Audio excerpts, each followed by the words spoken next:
आज अगर आरएएफ का इस्तेमाल हुआ, पैलेट गन इस्तेमाल हुए, आंसू गैस इस्तेमाल हुए, इसका जिम्मेदार कौन रहा? इस पैलेट गन अगर जो संवैधानिक तरीके से विरोध करता है उसके ऊपर इस्तेमाल होना बैन होना चाहिए। सिर्फ एक एजुकेशन मिनिस्टर के इस्तीफे से बात वहां समाप्त नहीं होती है। माननीय सदस्य श्री विजय कुमार हंसदा जी।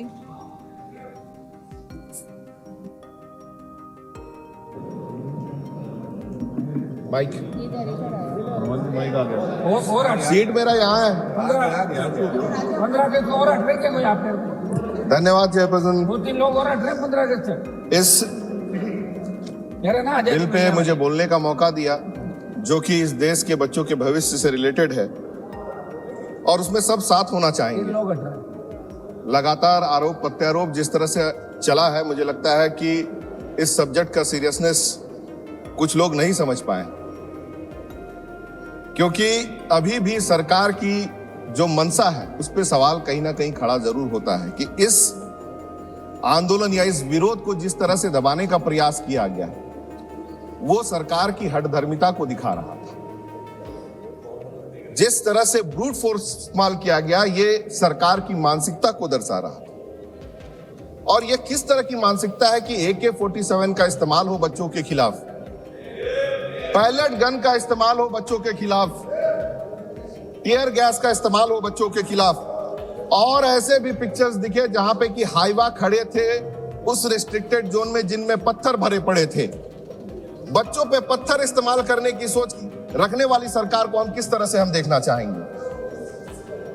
आज जिस तरह से नीट की फेलियर पे पूरे देश के बच्चे हो या बुजुर्ग हो, महिलाएं हो, सब लोग एकजुट होकर के जो उस जगह पे बैठे थे वहां पे थे, और जो बाहर से भी इसका समर्थन करते, मैं सबका बधाई देता हूं। आज सरकार की उस माइंडसेट का जनता ने विरोध किया और रिस्पॉन्सिबिलिटी के ऊपर सवाल लगातार खड़ा इसलिए हो रहा है क्योंकि सरकार के संबंधित मंत्री सदन के अंदर में भी कई बार असत्य बात बोल चुके हैं, सदन को भ्रमित कर चुके हैं।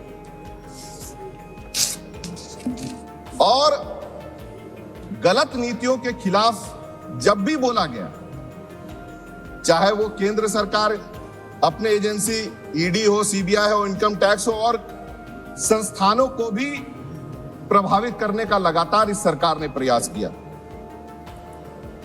तो मैं कहना चाहूंगा कि सिर्फ एक एजुकेशन मिनिस्टर के इस्तीफे से बात वहां समाप्त नहीं होती है, क्योंकि वो तो नीट फेलियर के ऊपर बात वहां खत्म हुई थी, लेकिन बच्चों पर जिस तरह से बर्बरता हुई, आज मैं कहना चाहूंगा कि पैलेट गन अगर जो संवैधानिक तरीके से विरोध करता है उसके ऊपर इस्तेमाल होना बैन होना चाहिए। क्योंकि आज अगर आरएएफ का इस्तेमाल हुआ, पैलेट गन इस्तेमाल हुए, आंसू गैस इस्तेमाल हुए, इसका जिम्मेदार कौन रहा? इतने लंबे समय तक जो आपका विरोध खिंचा और उस पर लगातार बर्बरता हुई, इसकी जिम्मेदारी कहीं ना कहीं होम मिनिस्ट्री और सीधे तौर पे प्राइम मिनिस्टर के ऊपर जाती है। और दादा, अगर आज भी आप विरोध करना चाहेंगे तो इसका मतलब आज भी आप जिम्मेदारी नहीं लेना चाहते हैं। ये बहुत शर्म की बात है। पढ़ाई, शिक्षा कभी आपकी सरकार की प्राथमिकता नहीं रही। लगातार फेलियर होने के बाद भी दोषारोपण करने से आप चूक नहीं रहे हैं।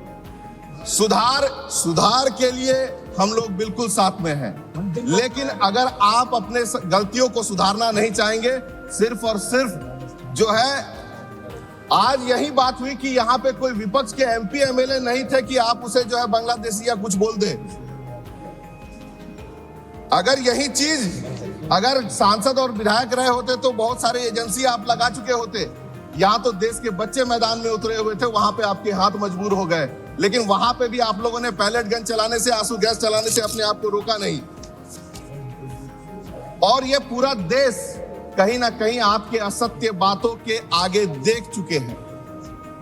जो जुमलाबाजी आपकी सरकार लगातार करते चली आई है, थोड़ा सा समय दीजिए मैडम, बहुत समय तक इंतजार किया हूं कि जुमलेबाजी के आगे भी आप आगे जो है इस देश की जनता देख चुकी है, यहाँ के बच्चे तक देख चुके हैं। पहले कहा जाता था सरकार या सरकार पे जो भी लोग बैठे हैं कि माई बाप आपके पास ताकत है, आप कीजिए।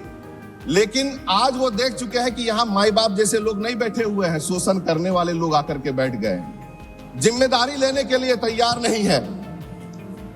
विश्व गुरु बनने के चक्कर में जो हमारी फजीयत देश के विश्व के पटल पे हो रही है, मुझे लगता है आज यहाँ पे आज भी अगर आप झोला उठा करके अगर निकल जाते हैं तो देश का भविष्य जो है संवर सकता है।